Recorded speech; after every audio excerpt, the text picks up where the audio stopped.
सोमवार की शाम और नमस्कार आप लोगों को। और ओवरऑल जब देखते हैं मार्केट, हमें ऐसा लग रहा था कि भाई जो ये जो सैटरडे रिजल्ट आया दिल्ली इलेक्शन का, ऐसा लग रहा था कि चलो आज कुछ अच्छा रहेगा, लेकिन सब कुछ टाई टाई फिश हो गया। और क्यों हुआ?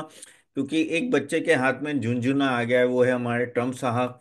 वो झुंझुना कौन सा है? झुंझुना है वो टैक्स का। ओके, टैरिफ टैरिफ, पूरे दिन दिन रात सुबह शाम सोते जाके सब एक ही बात होती है, टैरिफ लगाना है, टैरिफ लगाना है। इसको लगाऊंगा, उसको लगाऊंगा, हर एक को, किसी को नहीं छोड़ूंगा। और वही हुआ। उन्होंने डिक्लेयर कर दिया भाई, एक मीटिंग कहीं गए थे वो एयरफोर्स वन की मीटिंग में, वहां जाके उन्होंने बोल दिया, हाँ डिक्लेरेशन कर दिया कि भाई मैं 25% टैरिफ लगाने वाला हूँ। अदर दूसरे सभी नेशन को, जो जो जहां जहां टैक्स पैरिटी है यूएस और उनके बीच में, और उन पे डायरेक्ट 25% स्टील और एल्यूमिनियम पे अगर वो इंपोर्ट करते हैं वहां से तो लगा देंगे। और वो देखा और मार्केट वापस गिर गया। पूरे ग्लोबल मार्केट में एक कहते हैं ना कि तनाव छा गया कि भाई अभी वापस क्या आ रहा है। और ये ऐसा माहौल पैदा कर दिया है ना कि कभी भी कुछ भी आ सकता है। No, there is so much of uncertainty. पता नहीं है क्या होगा, तो हम भी डिसाइड नहीं कर पाते। अब जैसे Delhi election is a sentimental booster for BJP. इतने सालों के बाद वो आया है बीजेपी, उस ले 27 ईयर्स के बाद पावर में आया है। ऊपर से 25% आरबीआई का टैक्स रेट कट हो गया। फिर दूसरा वो जो लिक्विडिटी इन्फ्यूज की थी वो अलग थी। ऊपर से बजट में भी वो 12 लाख का जो बोनंजा मिला मिडिल क्लास को, तो ये सब देख के तो ऐसा लगता है कि मार्केट ठीक ठाक रहना चाहिए। लेकिन हमारे ट्रम्प साहब है, वो कुछ भी ठीक ठाक नहीं रहने देते। वो उठते हैं और सोचते हैं कि अब मैं किसी कंट्री को पकड़ूं और उस पर टैरिफ लगाने की एक उनका डायलॉग आता है, और यहाँ पूरा मार्केट गिर जाता है। और ये है पावर यूएस का, मानना ही पड़ेगा, अब क्या करे। और जो उसके वजह से क्या हुआ देखो, उन्होंने जो डिक्लेयर किया उसके वजह से भाई यूएस डॉलर तो स्ट्रांग हुआ, तो एफआई और बाहर निकलेंगे। जितना जितना यूएस, आई थिंक रुपी सबसे लोएस्ट में 89 के आसपास पहुंच गया है। गोल्ड ऑल टाइम हाई है। क्योंकि भाई ये अगर टैरिफ और चलती रहेगी तो कहाँ जाके प्रॉब्लम, क्योंकि वो जो चाइना और यूएस की भी जो बात हो रही थी कि भाई सुलह हुआ, उसमें भी कुछ आगे बढ़े नहीं है।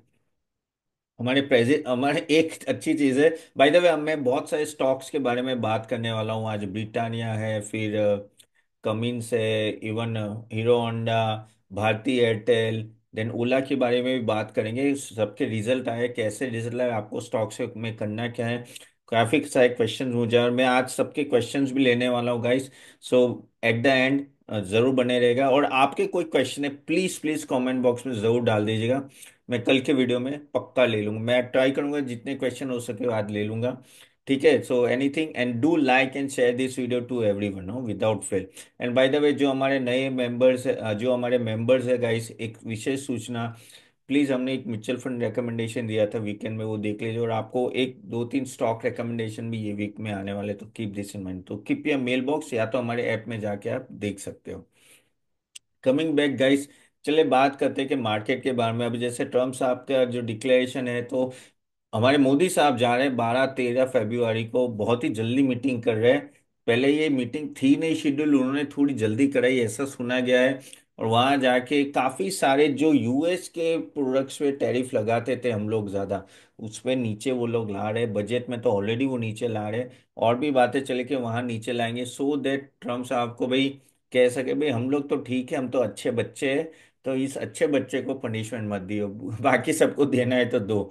और ट्रम्प साहब देखते हैं क्या करते हैं, क्योंकि ट्रम्प ने एक बार बोला था कि भाई यहाँ भी यूएस और इंडिया के टैक्स में काफी पैरिटी है, तो हमने वो हार्वी डेविसन और वो सब में टैक्स तो कम कर दिया था।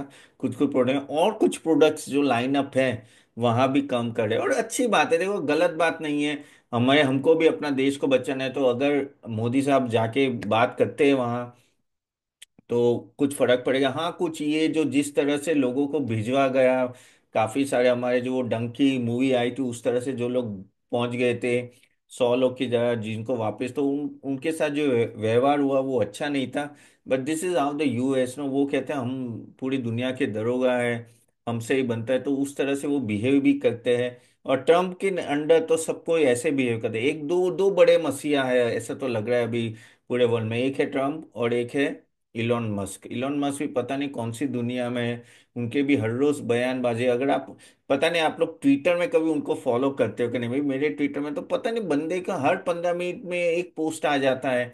ऐसा लगता है क्या पूरे दिन इसमें बैठे, ओके ऑफ कोर्स उन्होंने कोई बंदे रखे होंगे जो पोस्ट करते रहेंगे, लेकिन कुछ भी कहीं भी उंगली करनी है, कहीं भी पता नहीं क्या करते रहते हैं। हर एक कंट्री के बारे में उनको बोलना होता है। I don't know why, why. और ये कंट्री कभी ब्राजील के बारे में बोलेंगे, कभी मेक्सिको के बारे में बोलेंगे, कभी बोलेंगे भाई ट्रम्प भी ऐसे ही करते हैं ना, कभी बोलेंगे आइसलैंड ले लेंगे, कनाडा को बाय कर लेंगे। तो इन इन लोगों को पता नहीं, ये इस तरह का माहौल पैदा हो गया कि बहुत अनसर्टेनिटी था। जैसे हम भी रिसर्च एनालिस्ट है, हमें भी सोचना होता है कि भाई क्या करेंगे कल, लेकिन क्या है, ऐसे में क्या डिसाइड करो अपन को, सडनली कुछ रात को आ जाता है, सुबह मार्केट ऐसे गिर जाता है। जबकि जैसे हमने बोला इलेक्शन का रिजल्ट बहुत सही था। तो ये अनसर्टेनिटी में आपको करना है क्या, आपको यही करना है भाई, अच्छे स्टॉक लेके बैठे रहो और कुछ नहीं है, क्योंकि ये सब हमारे और आपके कंट्रोल में नहीं है। ये मार्केट की मूवमेंट आज जिस तरह से गिरा ना, ऑनेस्टली किसी ने सोचा नहीं था 180 पॉइंट्स का ऐसा गिरेगा। ओके, धड़ाम करके गिरा। स्टार्टिंग में तो ऐसा कुछ नहीं था, बाद में धीरे धीरे सरकता गया और अक्रॉस द बोर्ड, खास करके mid cap small cap micro cap की तो लगा दी है, जबरदस्त लगा दी है। बहुत गिरे। लार्ज कैप में थोड़ा है कि भाई हाँ इतना गिरा नहीं है, लेकिन मिड कैप स्मॉल कैप की तो बहुत हालत खराब है। तो उस सेगमेंट में थोड़ा अभी भी प्रॉब्लम है, लेकिन देखो प्रॉब्लम होते हैं वहीं अपॉर्चुनिटी पे, तो इतना घबराने की जरूरत नहीं है। अगर पैसे है तो बिंदास लगाओ, कोई टेंशन नहीं है। चलिए अभी कुछ स्टॉक्स ले लेते हैं जो रिजल्ट आया। तो पहले एक काम करते हैं, पहला स्टॉक हम लोग लेते हैं वो है भारती एयरटेल का। तो अगर हम लोग भारती एयरटेल की बात करें, काफी अच्छा नो परफॉर्मेंस रहा उसका। भारती एयरटेल देखो यही होता है, और मैंने ये पहले भी बोला था आप लोगों को कि मैं इसका ओपन भी कर लेता हूँ फाइनेंशियल्स। लेकिन ओवरऑल मैंने पहले भी बोला था कि आप जब स्टॉक सिलेक्शन करते हो ना, तो बहुत ध्यान में सीखे कि हम लोग क्या करते हैं, छोटे स्टॉक के पीछे भागते हैं। अभी भी लोग वोडाफोन आइडिया के पीछे भाग रहे, अरे भाई उसको छोड़ो। और भारती एयरटेल देखो यार, आप भारती एयरटेल का अगर आप लोग 3 साल का हम लोग CAGR रिटर्न देखोगे तो कितना है, 33% है भाई साहब, 33% का CAGR रिटर्न है।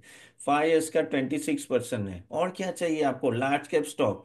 और जबकि वोडाफोन आइडिया पिछले 5 साल या 10 साल से पूरा नेगेटिव है, करेक्ट, 5 साल से नेगेटिव है। तो ये समझना है, उनका रिजल्ट भी अच्छा है। अब वो डीजल देखो जो है, एक तो भारती और जियो उनकी मोनोपोली, एक टाइप की डिओलोपोली हो गई है अभी। लेकिन MTNL BSNL काफी ऊपर आया, क्योंकि उसको वो कहते हैं ना कि लीज मिल गया है, जीवन दान मिला है, जो 16,000 करोड़ का जो वो प्रॉपर्टी सेल का जो परमिशन मिला है आई थिंक। और काफी MTNL के लिए तो गवर्नमेंट ने बोल दिया है बैंक को, SBI को, कि भाई आपको MTNL को वो डिफॉल्टर जाहिर नहीं करना है, यानी सामने से बोले भाई इसको डिफॉल्टर नहीं बोलना है आपको। अब देखो ये गवर्नमेंट होती है, तो गवर्नमेंट बोलती है तो बैंक्स को फॉलो करना पड़ता है। तो उसका बैकएंड है, तो इसलिए MTNL थोड़ा अभी आजकल बहुत भाग रहा है। बट ओवरऑल भारती एयरटेल किसी भी हालत में देखो, उसका आरपू देखो तो आई थिंक 200 के ऊपर है, वन ऑफ द हाईएस्ट। इसका रिजल्ट भी काफी अच्छा रहता है। एंड ओवरऑल भी अगर मैं बात को हर एक मैट्रिक्स में, it is performing very well. अगर जियो के सामने देखो, मैं ज्यादा डेटा में नहीं जाना चाहता हूं, मैं आपको डायरेक्टली ओवरव्यू बोल रहा हूं। बाय द वे ये कोई रिकमेंडेशन नहीं है, आप प्लीज, ये सब सजेशन है, और मैं जो मेरी अंडरस्टैंडिंग आपको बता रहा हूँ। I am SEBI registered research analyst, लेकिन ये डिस्क्लेमर देना पड़ता है कि ये स्टॉक ना मैं होल्ड करूं, मेरे क्लाइंट होल्ड कर सकते हैं। तो उस हिसाब से देखना है। तो जैसे इनका ईबिटा भी अगर आप देखो तो ईयर ऑन ईयर 24% बढ़ा है, लेकिन 12% क्वार्टर ऑन क्वार्टर बढ़ा है। बहुत कम कंपनीज होती है जिसका ऐसे क्वार्टर ऑन क्वार्टर भी, देखो क्वार्टर ऑन क्वार्टर बढ़ना बड़ी बात होती है। ओके, ईयर ऑन ईयर तो चलो तो भी बढ़ जाता है। उनका जो टैरिफ हाइक है, जिस तरह से जियो ने टैरिफ हाइक किया, उसी तरह से भारतीय एयरटेल ने भी हाइक किया, सब्सक्राइबर्स के काफी गेन है। सो ओवरऑल 5G का देखो यही होता है ना, 5G में अगर जियो और भारती एयरटेल इतने आगे निकल गए कि BSNL MTNL और वोडाफोन के लिए टाइम नहीं है इतने पहुंचे, वो लोग अभी भी 4G में ही खेल रहे हैं। ठीक है, और अभी तो उसी के ऊपर 5G के लिए बहुत ही खर्चा करना पड़ता है। So if you see from everything, no टेरिफाई और सब्सक्राइबर जो इम्प्रूवमेंट है, आरपू आरपू 13% से बढ़ा है ये 3 साल से। तो आप सोचो किस तरह से, अगर अभी भी अभी भी अगर आप देखो वर्ल्ड में सबसे ज्यादा टेलीकॉम टैरिफ है तो वो इंडिया में है। तो आपको पता है स्कोप बहुत बड़ा है। तो आप बोलोगे यार स्टारलिंक आ जाएगा, ये आ जाएगा, वो हो जाएगा, आएगा तो आएगा भाई, लेकिन अभी तो ये हालत है।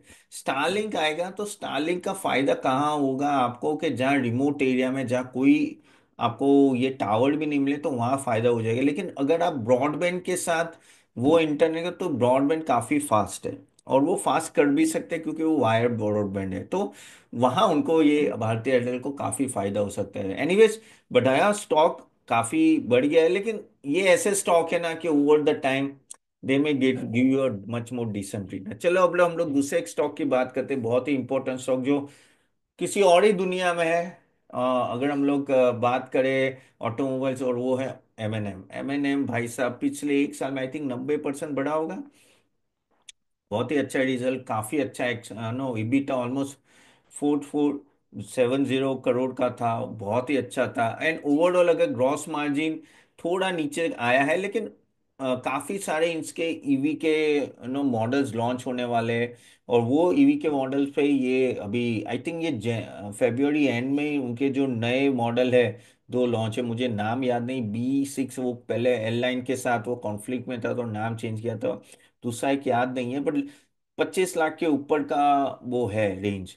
और देखते हैं क्या किस तरह से रिस्पॉन्स मिलता है, लेकिन M&M के सभी मॉडल्स को बहुत अच्छे रिस्पॉन्स मिलता है।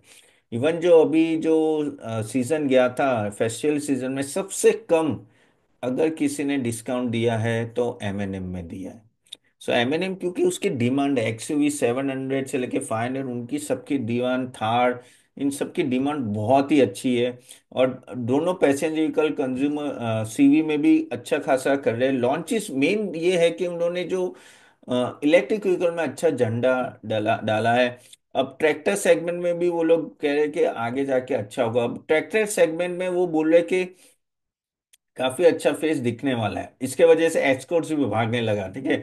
सो ओवरऑल अगर हम लोग लीडरशिप पोजीशन भी बात करें ना, तो M&M I think is very doing well. And पिछले एक दो साल से भी अगर कोई एक ऑटोमोबाइल कंपनी जो बहुत अच्छा परफॉर्म की है तो वो है M&M।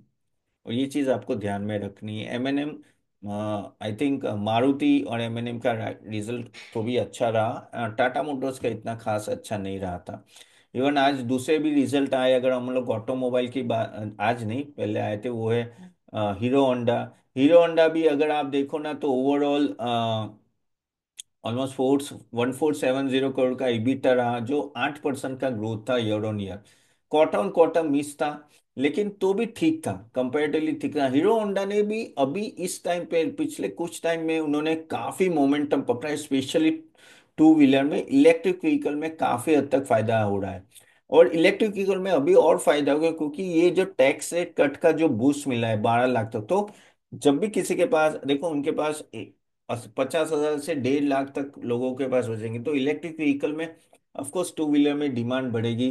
तो अगर आप देखोगे तो ओला नंबर वन था, ओला के बारे में बात करेंगे, ओला नंबर वन था, फिर TVS था, और ये हीरो होंडा एंड ये सब। लेकिन हीरो होंडा और TVS से बहुत अच्छा परफॉर्म हो गया, अब ओला के पैरेलल पहुंच गए, और ओला का सेल्स नीचे ही जा रहा है। और उन्होंने जो आई थिंक ईवी में अच्छा खासा नो आगे बढ़े है हीरो होंडा। तो ओवरऑल अगर मैं देखूँ ना तो ठीक ठाक है compare to what earlier they है। अगर आप देखो तो हीरो होंडा चला ही नहीं था, लेकिन पिछले कुछ टाइम में हीरो होंडा चलने लगा। The reason is same, the reason is उन्होंने टू व्हीलर में काफी अच्छा किया। अगर मैं just minute, if I can open Hero motor को, तो ओवरऑल बीच में बहुत ही खराब था, बाद में उन्होंने वापस ऊपर है, और now they are slowly and gradually stabilising. Still of course market गिरा है तो वो नीचे गिरा है, लेकिन अभी जो उनके नंबर्स है वो बेटर है compare to what earlier. Okay. लेकिन still if you ask me that who is leading, then TVS is much more leading. So ये थोड़ा पॉइंट आपको ध्यान में रखना है। Of course this not a recommendation, if you ask me I think there are better companies, but comparatively आगे से पहले उनके नंबर्स ठीक ठाक आ रहे हैं, जो पहले तो बहुत ही कम थे, बहुत ही। इस बार देखो ना तो ओवरऑल अगर मैं देखूँ तो ये 2-3 क्वार्टर से ठीक ठाक आ रहे हैं, अदरवाइज पहले तो बहुत ही खराब थे। दूसरा एक कंपनी के बारे में बात करते हैं, वो है ओला। यानी कहते हैं नाम बड़े दर्शन छोटे जैसी बात है। जब ओला आया था तो ढिंचाक, ये कर लेंगे वो कर लेंगे, ईवी में तो हम ही हैं और कोई नहीं है। और वो भावेश कुमार तो जैसे कई और ही दुनिया में थे, और वो थोड़ी कॉपी, इलॉन मस्क जैसे कॉपी है उनकी, कुछ भी बड़बड़ापन है, कुछ भी बोल देंगे, ट्विटर में डाल देंगे। बीच में तो एक उन्होंने स्टॉक के बारे में लिखा था, उसमें भी वो पीछे गए। और अभी आप देखो ओला की हालत क्या है, ओला की हालत बहुत ही खराब है, क्योंकि उसका जो कॉम्पिटिटर्स बहुत अच्छे कर रहे हैं, जैसे मैंने बोला टीवीएस और हीरो होंडा, बजाज ऑटो भी धीरे धीरे ऊपर है, फिर एथर है, वो भी नो इलेक्ट्रिक व्हीकल में काफी अच्छा कर। अभी ये कहाँ से कहाँ पहुंच गया, ये स्टॉक 146 था और आज ऑलमोस्ट डाउन 67 रुपीज आ गया है। कितना डाउन है? ऑलमोस्ट 57% डाउन है। What it shows there is a problem in height and problem, एक तो वो से प्रॉफिट मेकिंग नहीं है। जैसे बोलते हैं ना, आपके एम्बिशन कितने भी बड़ा हो, लेकिन अगर आपका आफ्टर सेल्स सर्विस अच्छी नहीं है तो वो बैकफायर कर सकता है। और इसके लिए वही हुआ ओला का, इतने सारी कंप्लेन आई, इतनी सारी कंप्लेन आई कि बैक, हाँ वो बात करे कि भाई 400 सेंटर लगा रहे, ये लगा रहे, वो लगे, लेकिन still people are not believing them. और यही हो रहा है अभी, नाम थोड़ा खराब होते जा रहा है ओला का। एंड सेल्स पे दिख रहा है, सेल्स पे सही में दिख रहा है।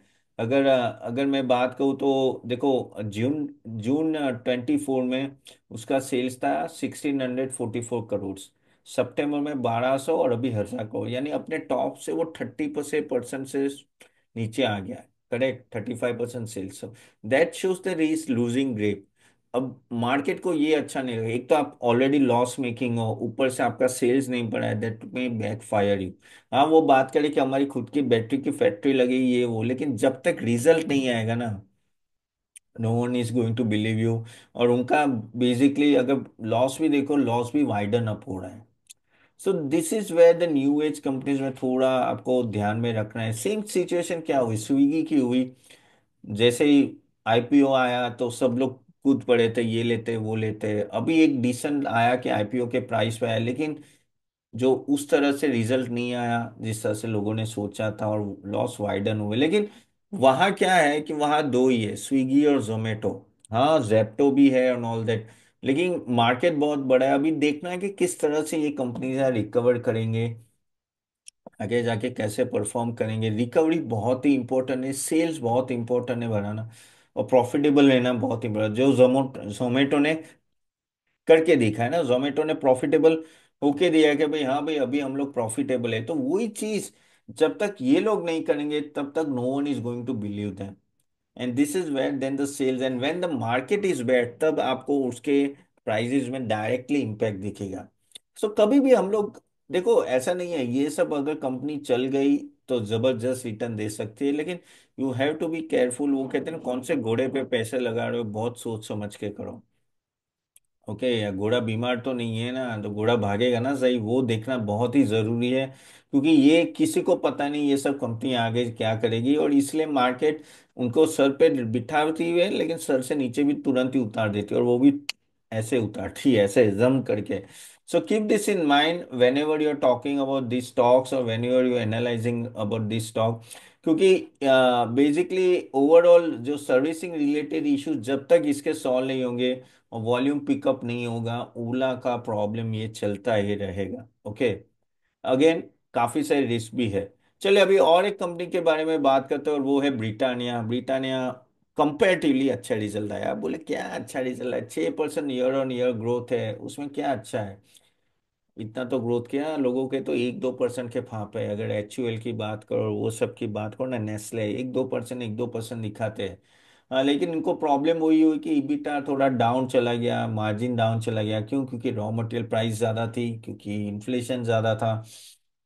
सो ओवरऑल उन्होंने 2-3% का प्राइस हाइक किया, और नेक्स्ट वो 4.5% का प्राइस हाइक करने वाले हैं, क्योंकि इन्फ्लेशन ज्यादा है। लेकिन ठीक है, इतना भी खराब नहीं है, but then also this are all price to perfection stock. यानी इसमें आप ऐसा कह सकते हैं ना कि इसमें अगर आपका थोड़ा भी नीचे आया ना तो ये बहुत ही स्टॉक नीचे गिर जाते हैं।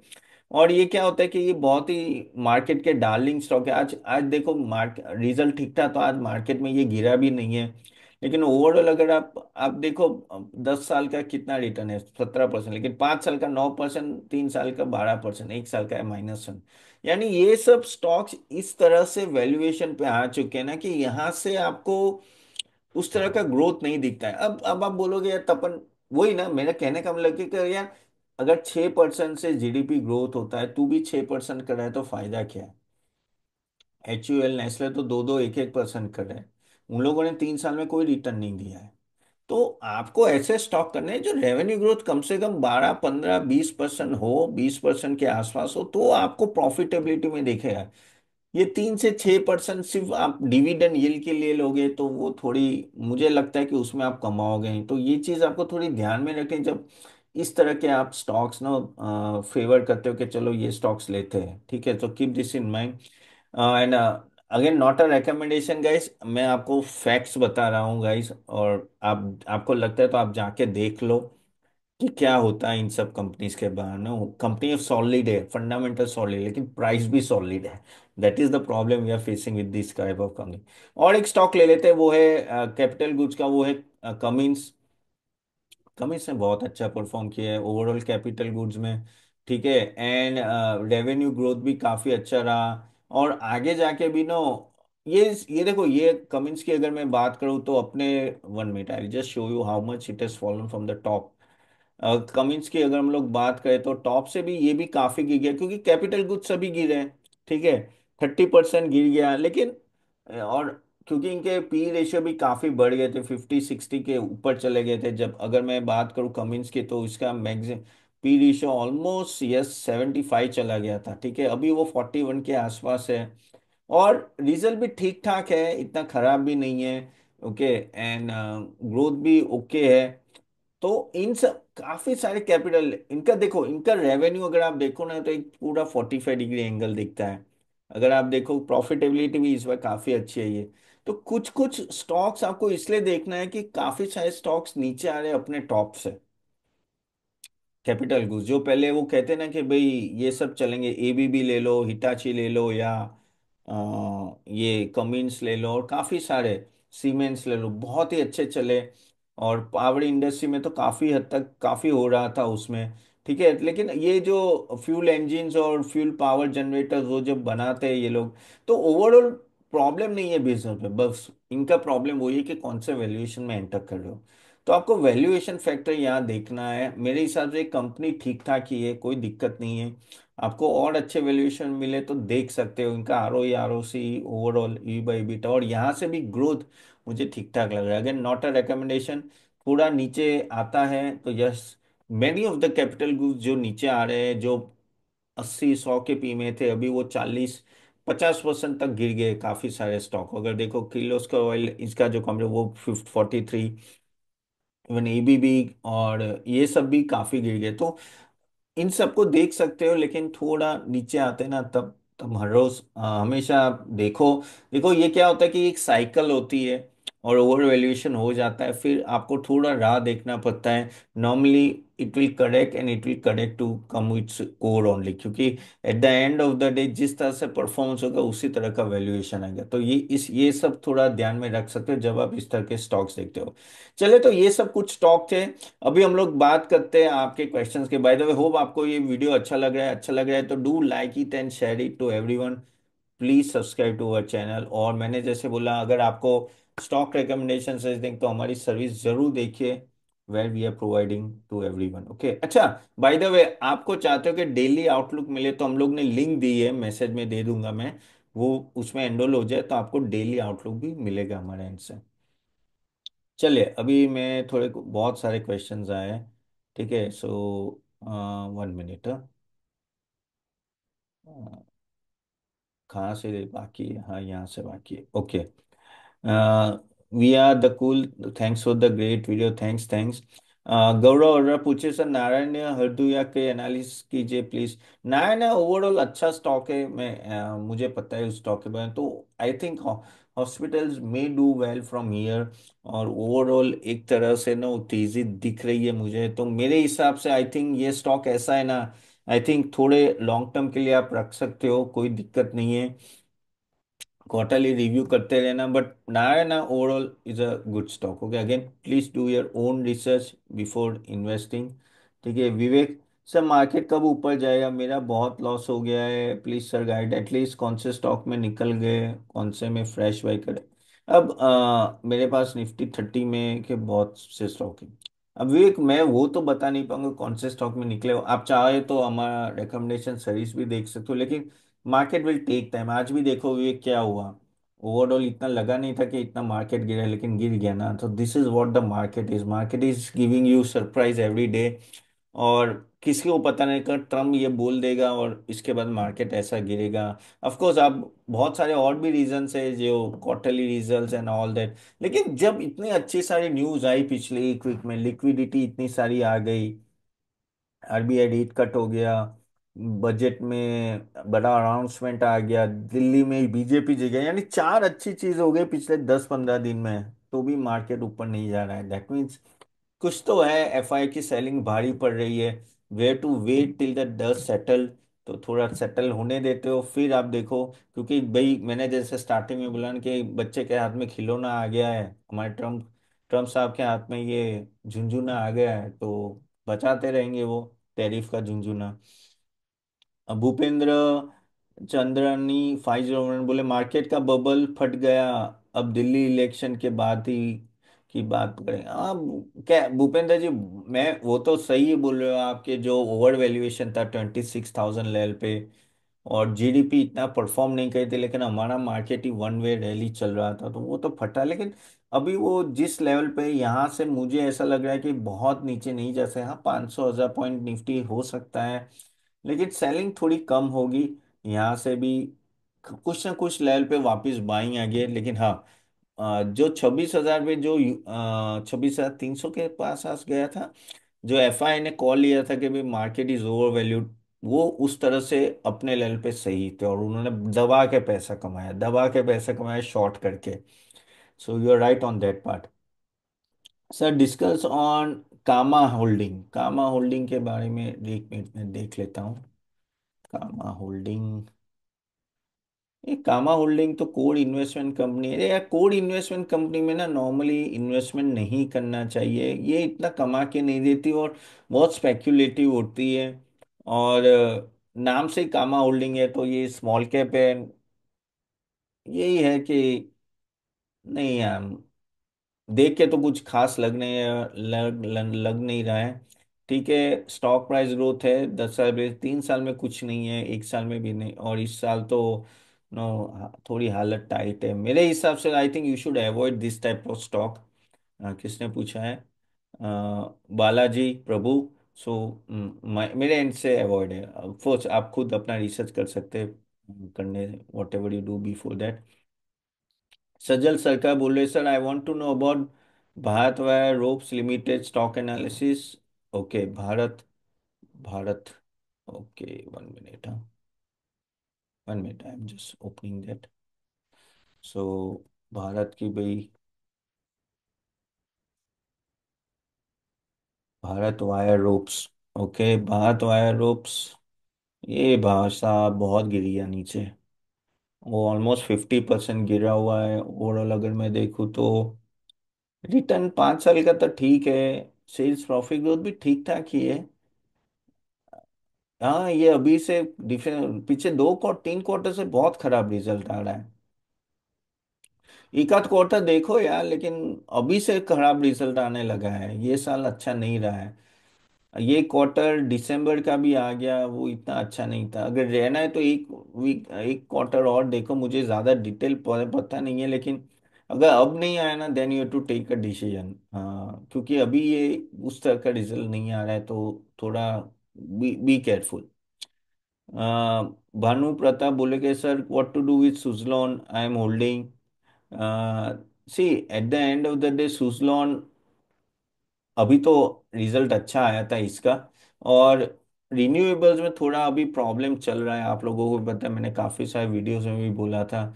बजट में भी थोड़ा कहते हैं कि अच्छी बातें हुई है, लेकिन स्टिल 40% डाउन है स्टिल।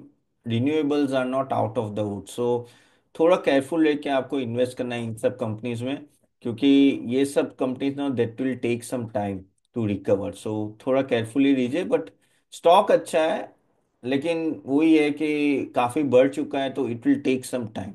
ओके, गीतास कॉर्नर सर, हुडको एनबीसीसी, हुडको एनबीसीसी के बारे में तो मैं एक ही बोलूंगा कि कंपनियां ठीक है यार, लेकिन वही है, ओवर वैल्यूएशन है। सो गीता जी, यू हैव टू वेट, धीरे धीरे ऊपर आएगी, लेकिन ये सब होती है जब अपने पीक में होती है ना, प्लीज निकल जाया करो, क्योंकि ये सब कंपनी गवर्नमेंट कंपनी एक लेवल पे, ये कंपनी की वैल्यूएशन बढ़ा देते हैं लोग इन्वेस्ट कर करके, लेकिन बाद में तकलीफ हो जाती है और ये इस तरह से परफॉर्म नहीं करती। देन ऑन ऑन लोकर टी 12 बोल रहे कि please tell about IT and Federal Bank. I think दोनों स्टॉक आप होल्ड कर सकते हो अभी भी, क्योंकि ओवरऑल अगर आप देखो तो आईटीसी का ये डीमर्जर हुआ है, तो उससे देखते हैं आगे जाके, जैसे एफएमसीजी अलग हुआ है, होटल्स अलग हुआ है, तो आगे जाके देखना पड़ेगा किस तरह से परफॉर्म करेंगे। फेडरल बैंक अच्छा है, रिजल्ट काफी अच्छा लगा, तो मुझे तो प्रॉब्लम नहीं लग रही। Ram Kumar traders, sir, Prince pipe और कोचिंग शिपयार्ड, प्रिंस पाइप दोनों स्टॉक, कोचिंग शिपयार्ड वैल्यूएशन अभी भी थोड़ा हाई लग रहा है, लेकिन आप थोड़ा वेट कर सकते हो, बहुत ही 40% ज्यादा गिरा हुआ है। रिजल्ट ओके था, बट अगर आपके पास पेशेंस है, थोड़ा वेट में यहाँ से रिकवरी आ सकती है। प्रिंस वाइज भी ओके है, ओके आप रख सकते हो। तुषार टैंक बोल रहे कि sir please advice on mercantile trade, have shares of 102, can I exit one? Okay, mercantile trade में यार ऐसे स्टॉक लेते ही क्यों हो यार आप लोग? मैं मेरे हिसाब से ना इन सब से लेना ही नहीं चाहिए इन सब स्टॉक्स को, क्योंकि ये सब है ना, ये देखो यार क्या है, ये कहाँ से है?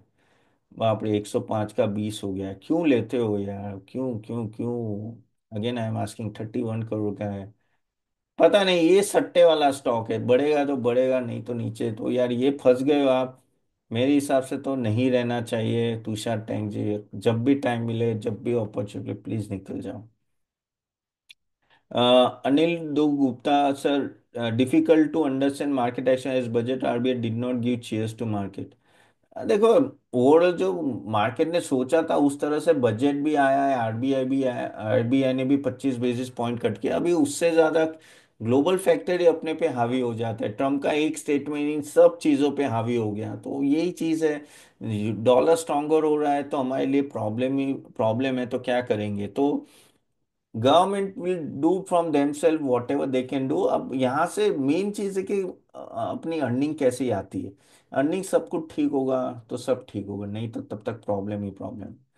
सर जय किशन, लास्ट क्वेश्चन लेते हैं। जय किशन 9849, स्टॉक मार्केट में STT GST brokerage issue, now I decide to exit market, loss होने के लिए भी चार्जेस बोलते हैं। जय किशन जी, आप सही बोले हो कि टैक्सेस बहुत लगते हैं, इसलिए मैं बोल रहा हूँ आपको लोगों को बार बार कि लॉन्ग टर्म पे लो, लॉन्ग टर्म पे पैसे कमाओगे तो ये टैक्सेस नहीं दिखेंगे, लेकिन शॉर्ट टर्म ट्रेडिंग जितना करोगे ये टैक्सेस आप पे भारी पड़ेंगे। Please please go for long term. और यही मैं हमारे स्टॉक रिकमेंडेशन सही देता हूँ, तो हमारी लॉन्ग टर्म पे मैं हमेशा उस पर बिलीव करता हूँ। एज ए ब्रोकर मैंने सालों से इतने मार्केट में, शॉर्ट टर्म में कोई कमाता नहीं, लेस देन 1%। ठीक है, चले यहाँ तक रखते हैं। तो आपके कोई भी क्वेश्चन है प्लीज कमेंट बॉक्स में जरूर डाल दीजिएगा, और मैं आपको नेक्स्ट टाइम मिलूंगा। और आप चाहते हो क्या डेली आउटलुक मिले, तो मैंने ईमेल सॉरी कमेंट बॉक्स में लिंक शेयर की, आप जरूर उसको एनरोल कीजिएगा। ठीक है, ठीक है, तो कल मिलते हैं, सी यू देन, बाय बाय।